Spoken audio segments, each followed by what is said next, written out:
¿Sabías que en matemáticas se le denomina pendiente a la inclinación de un elemento lineal, natural o constructivo respecto de la horizontal de 0 grados a 180 grados?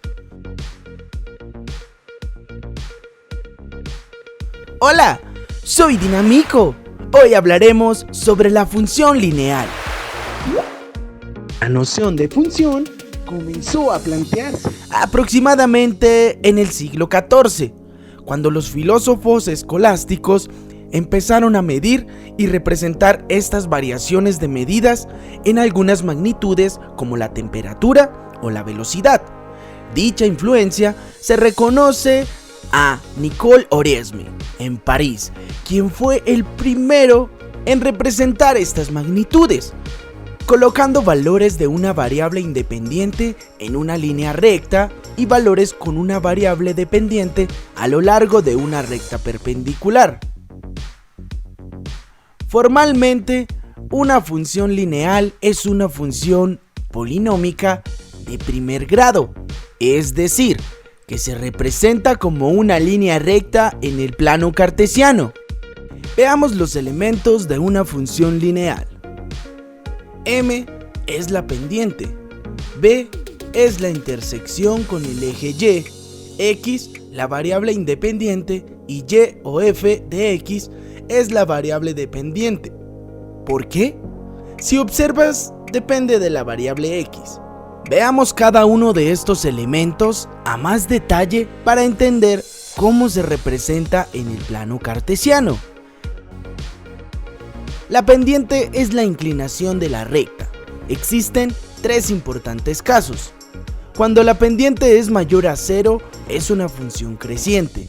Cuando es igual a 0, es una función constante. Y cuando es menor a 0, es una función decreciente. Esta se calcula con la siguiente expresión, donde es necesario conocer dos coordenadas o puntos de la recta. El intercepto, que se representa con la letra B, corresponde a la intersección de la recta con el eje Y. La variable independiente X se ubica en el eje horizontal y Y se ubica en el eje vertical. Ahora desarrollemos el siguiente ejemplo. Grafica la función lineal y encuentra su ecuación a partir de los puntos dados: A 0,2 y B 4,5. Lo primero que debemos hacer es ubicar los puntos en el plano cartesiano y trazar una recta que pase por estos dos puntos. Observamos que el punto de intercepto con el eje Y es 2, como se muestra en el gráfico. La pendiente la podemos obtener con los anteriores puntos y reemplazando en la ecuación e identificando x1, y1, x2 y y2. En este caso, no importa el orden que tomemos de los puntos, ya que el resultado de la pendiente debe ser el mismo. Yo tomé x1 para 0, y1 para 2 y x2 para 4 y y2 para 5. Ahora solo tenemos que reemplazar los puntos en la expresión.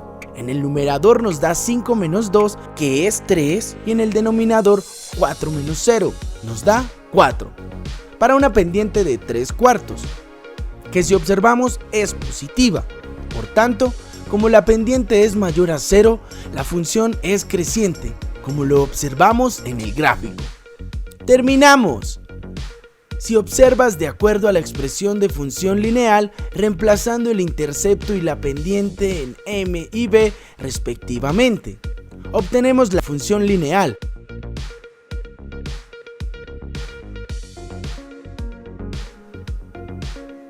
Según esto, acompáñame a desarrollar algunas actividades de tu libro. Desde hace algunos años, el ciclismo ha empezado a coronarse como uno de los deportes más exigentes y vistos en el mundo. Una de las carreras por etapas más importantes es el Tour de Francia. En la carrera realizada en el año 2018, se recorrieron 3.329 kilómetros con 21 etapas, pasando por diferentes tipos de relieve geográfico. De las etapas con mayor dificultad, la que terminaba en el ascenso al Alpe d'Huez, fue una de las más nombradas. El siguiente dibujo muestra los datos de asimetría del ascenso, con una altitud de 1803 metros y una distancia horizontal de la montaña de 13 kilómetros. Veamos la actividad 1. El gráfico de altimetría se puede construir empleando ecuaciones de recta. Para entender cómo se realiza este gráfico, tomaremos los 3 primeros segmentos mostrados en la imagen, de manera que los puntos de color rojo marcan el inicio y el final de los tramos. Para determinar algunos elementos de una función lineal, podemos seguir instrucciones como estas. Primero, con un color azul dibujamos sobre el gráfico la recta que pasa por A y B.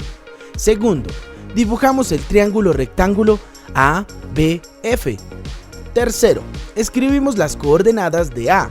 Observa que esta coordenada está sobre el eje Y, por lo que en X sería 0 metros y en Y 730 metros. Recuerda que estamos tomando las 3 primeras etapas. Cuarto, escribimos las coordenadas de B.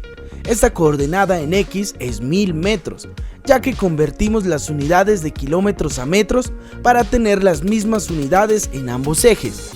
Y en Y tenemos 836 metros. Quinto, reemplazamos las coordenadas anteriores en la expresión, es decir, 836 metros menos 730 en el numerador y 1000 menos 0 en el denominador. Esto nos da como resultado una pendiente de 0,16. Pausa el video y completa la actividad 1. En la actividad 2, repite el procedimiento con los otros segmentos del Alpe d'Huez. En este apartado debes construir los segmentos para encontrar la ecuación de la recta y posteriormente el triángulo. Finalmente, en la última actividad, responde las preguntas. Primero, ¿cuál es la distancia recorrida por un ciclista que corona el Alpe? Observa tu gráfico para responder esta pregunta. Las unidades de tu respuesta pueden ser en kilómetros o metros. Segundo, si se promedian las pendientes de las rectas de los 13 segmentos, ¿cuál es la pendiente promedio del recorrido? Para este apartado, debes encontrar las 13 pendientes de los 13 tramos recorridos. ¡Vamos! ¡Inténtalo! Pausa el video y completa esta actividad. Nos vemos en otra ocasión. ¡Chao, chao, dinámigos!